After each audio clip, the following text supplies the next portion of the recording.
Hi, this is Bill from Hiragari. Thanks so much for watching. Today I'm going to show you how I expanded a 3-tier keyboard stand to fit a lot more gear on it.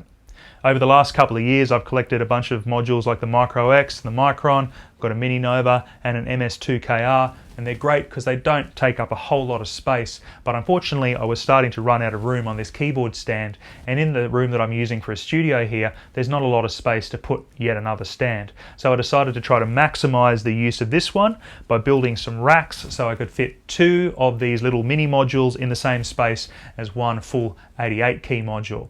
Cost me about $30 in parts, and here's how I did it.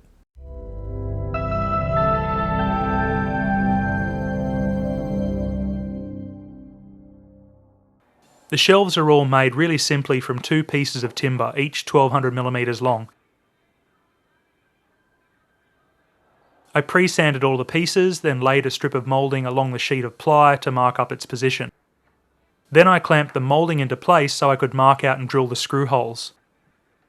I used a countersink bit so the screws would sit flush against the underside of the shelf. Since I was making two shelves, I used the holes on the first shelf to mark the positions on the second piece of plywood. Then I sanded the countersunk screw holes smooth. I applied wood glue to the strip of moulding and carefully clamped it back into place before attaching it with 20mm screws.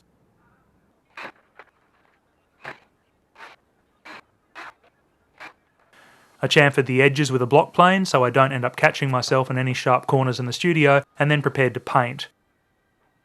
I used a few sheets of Corflute taped together as a makeshift spray booth, and since it was a sunny day I took everything outside. It also helps with the fumes from the spray paint rather than doing it in the garage, and it touch dried super fast thanks to the sun. When I went to install them I ended up taking about 150mm off the back end, primarily because of these bars here that hold up the tiers, but they look really great, works really well, and it cost me $30, which is less than a third of the cost of a new keyboard stand. I hope you found this video useful. If you did, please give it a thumbs up, give it a like, consider subscribing if you want to see more of my videos. Make sure to hit the little bell icon so you get notified whenever I post anything new, and I'll see you in the next one.